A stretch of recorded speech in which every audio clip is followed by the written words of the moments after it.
अस्सलाम वालेकुम दोस्तों, आज की इस वीडियो में मैं आपको अपना रिव्यू पेश करने वाला हूँ Redmi Note 9S का।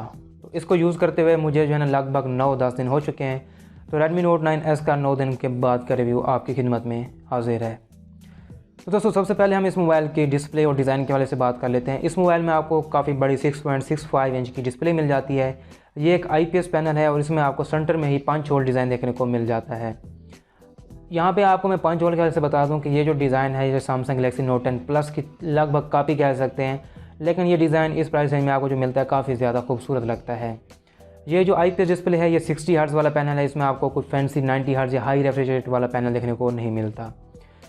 उसके अलावा इसमें आपको जो डिज़ाइन है वहाँ पे गोरिल्ला ग्लास 5 की बैक और फ्रंट के ऊपर प्रोटेक्शन देखने को मिल जाती है और दोनों में ही आपको बैक और फ्रंट के ऊपर ग्लास बिल्ड यानी कि ग्लास डिज़ाइन देखने को मिल जाता है।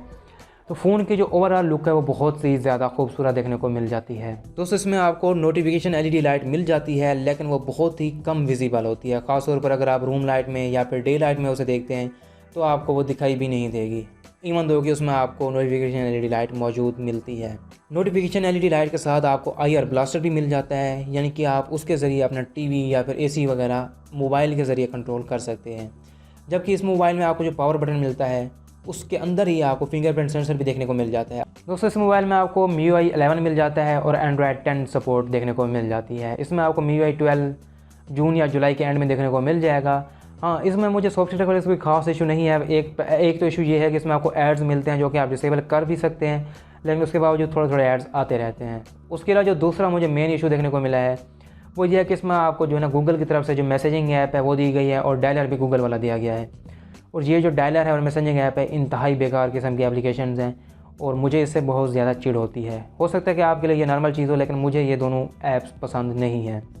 तो ये जो है ना मुझे इसका सबसे बड़ा ड्रॉबैक लगा है सॉफ्टवेयर के लिहाज से बात करें। उसके अलावा MIUI की टिपिकल स्क्रीन मिल जाती है।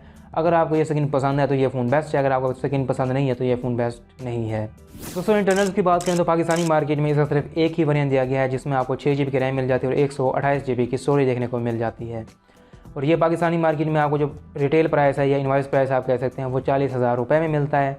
अगर आप ऑफलाइन मार्केट से खरीदते हैं तो आपको 1,000 2,000 में भी 3,000 तक भी रियायत देखने को मिल जाए। इस मोबाइल की परफॉर्मेंस के पीछे जो सबसे बड़ी रीज़न है वो ये है कि इसमें आपको स्नैपड्रैगन 720G प्रोसेसर देखने को मिल जाता है और स्नैपड्रैगन 720G मिड रेंज का सबसे बेस्ट प्रोसेसर देखने को आपको मिलता है।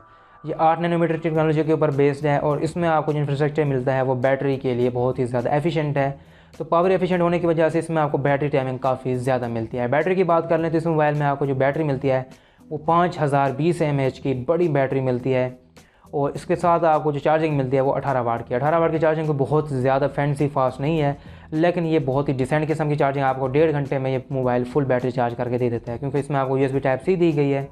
उसके साथ आपको जो चार्जर मिलता है वो 22.5 वाट का है, लेकिन ये मोबाइल 18 वाट की फास्ट चार्जिंग सपोर्ट करता है। कैमरे की बात करें तो इस मोबाइल में आपको बैक साइड के ऊपर 4 कैमरे देखे हैं और इसका जो डिज़ाइन है वो थोड़ा सा अलग है। इस बार इसमें आपको 48 मेगापिक्सल का मेन सेंसर दिया गया है, 8 मेगापिक्सल का ultra wide angle lens, 5 megapixel का डेप्थ और 2 मेगापिक्सल का इसमें आपको मैक्रो सेंसर देखने को मिल जाता है।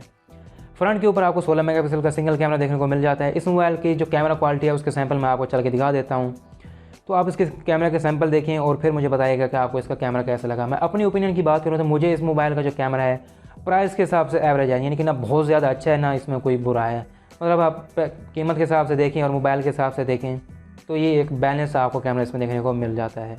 तो दोस्तों जैसे कि आप जानते हैं कि आपको कैमरे में 3 मोड्स देखने को मिल जाते हैं। तो जो पहला मोड इसमें आपको मिल जाता है वो है 2x जूम के साथ। तो ये जो आप फ़ोटो देख रहे हैं ये इस वक्त 2x जूम के साथ आपको नज़र आ रहा होगा।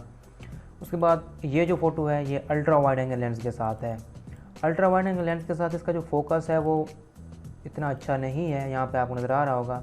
तो ये इसका मेन 12 मेगापिक्सल का जो फ़ोटो बनाता है वो इस तरह का कैमरा आपको नज़र आ जाता है। उसके अलावा यहाँ पे जो है ना ये पोर्ट्रेट मोड आपको नज़र आता है। तो यहाँ पे आप पोर्ट्रेट देख सकते हैं। कुछ जगह पे पोर्ट्रेट, इस लोकेशन पे पोर्ट्रेट ठीक नहीं बनाया गया, लेकिन यहाँ पे जो पोर्ट्रेट है वो ठीक है। ये photo ultra wide angle lens के साथ बनाया गया है। यहाँ पे आप इसका फील्ड ऑफ व्यू देख सकते हैं और एक और फ़ोटो ये आ जाता है, ये 2x जूम के साथ बनाया था और ये फ़ोटो नॉर्मल कैमरे के साथ यानी कि 12 मेगापिक्सल वाले मोड के साथ बनाया था। यहाँ पे एक और फ़ोटो आपको मिल जाता है जिसमें टिड्डी दल जो है यहाँ पे अटैक किया था फसलों के ऊपर, तो उसका मैंने फ़ोटो बनाया था। एक और फ़ोटो यहाँ पे आप देख सकते हैं। अब यहाँ पे मैं आपको फ्रंट कैमरे की क्वालिटी दिखा देता हूँ। ये जो फ़ोटो है ये फ्रंट कैमरे से है और पोर्ट्रेट मोड के साथ है। तो फ्रंट कैमरे में ये फ़ोटो जो है ना ये थोड़ा सा इंसान को जो है ना ब्यूटीफाई कर देता है या फिर ब्यूटी फ़िल्टर लगा देता है, तो आपको जो स्किन है वो स्मूथ मिलती है। तो ये इसका आप पोर्ट्रेट मोड चेक कर सकते हैं और पोर्ट्रेट चेक कर सकते हैं कि किस तरह का पोर्ट्रेट आपको बना के देता है। ये इसका सिंपल जो कैमरा है, मतलब पोर्ट्रेट मोड के बगैर नॉर्मल कैमरा जो देखने को मिल जाता है वो इस तरह का आपको रिजल्ट देखने को मिलता है। यहाँ पे बैकग्राउंड में डिटेल्स हैं, लेकिन कुछ हद तक वॉच एंड डिटेल्स और कुछ डिटेल्स आपको मिल जाती हैं। तो यहाँ पे आप देख सकते हैं, यहाँ पे आपको कुछ ना कुछ डिटेल्स मिल रही हैं। ओवरऑल अगर हम फ्रंट कैमरे की बात करें तो आपको फ्रंट कैमरा काफ़ी अच्छा रिजल्ट प्रोवाइड करता है, जबकि जो बैक कैमरा है उसके रिज़ल्ट एवरेज हैं या फिर एवरेज से बिलो आ जाते हैं।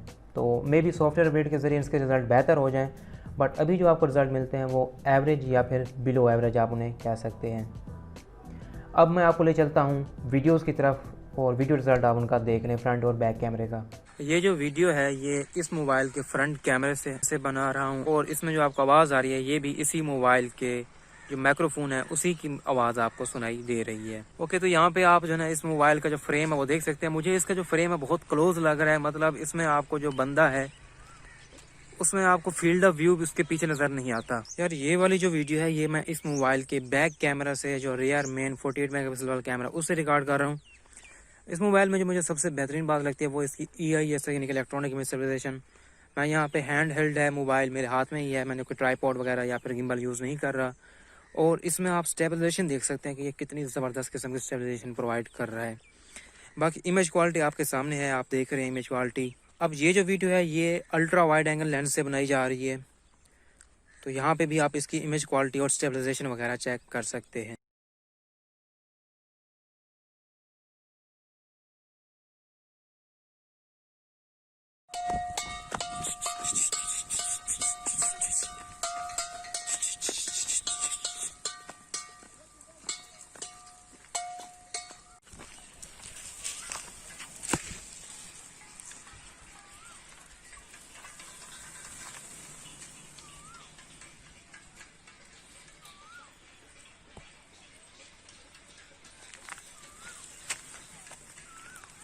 दोस्तों अगर हम इसमें कॉल रिसेप्शन की बात करें तो इसमें आपको कॉल रिसेप्शन बहुत ही अच्छी मिलती है, सिग्नल रिसेप्शन भी बहुत ही अच्छी मिल जाती है।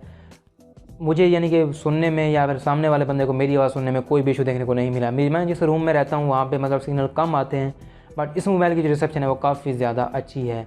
उसके अलावा मैं अगर अब नेट स्पीड की बात करूँ तो मैं कोई एक और डिवाइस यूज़ करता हूँ, उसके ऊपर नेट स्पीड इससे काफ़ी ज़्यादा कम आती है, लेकिन Redmi Note 9S के ऊपर आपको जो नेट स्पीड मिलती है वो उससे कहीं ज़्यादा फास्ट मिलती है। दोस्तों इस मोबाइल की जो मुझे सबसे पॉजिटिव चीज़ें लगी हैं वो ये हैं कि इसमें आपको एक जो बैटरी मिलती है वो काफ़ी अच्छी मिल जाती है। डिस्प्ले और डिज़ाइन इसका काफ़ी खूबसूरत है। परफॉर्मेंस आप इसे नॉर्मल कह सकते हैं या प्राइस के हिसाब से बेहतरीन कह सकते हैं। उसके अलावा कैमरा एवरेज कह सकते हैं, मतलब बहुत ज़्यादा अच्छा नहीं है, बहुत ज़्यादा बुरा नहीं है, डिसेंट कैमरा है, बैलेंस कैमरा आप कह सकते हैं। उसके बाद जो इसमें बुराई नज़र आती है वो मुझे यही नज़र आती है कि इसका जो MIUI है उसमें एक तो एड्स नज़र आते हैं, दूसरा जो आपको इसमें फंक्शन ख़राब नज़र आता है वो ये है कि इसमें आपको MIUI डायलर या फिर MIUI कॉन्टैक्ट ऐप नहीं दी गई, बल्कि इसमें आपको गूगल वाला डायलर और गूगल वाला ही कॉन्टैक्ट मैसेजिंग ऐप दी गई है। अब ये जो मैसेजिंग ऐप है ये अजीब किस्म की है, मतलब कि इसमें यूज़ करने में बिल्कुल भी मज़ा नहीं आता, और डायलर भी इंतहाई ख़राब है। तो ये दो चीज़ें जो है ना मुझे इसमें बहुत बुरी लगती हैं। बाकी इस मोबाइल के ओवरऑल इंप्रेशन की बात करूँ तो मुझे ये है पाकिस्तानी मार्केट के हिसाब से 40,000 में अगर हम बाकी मोबाइल्स को देखें तो ये एक काफ़ी ज़्यादा डिसेंट चीज़ है, यानी कि डिवाइस है।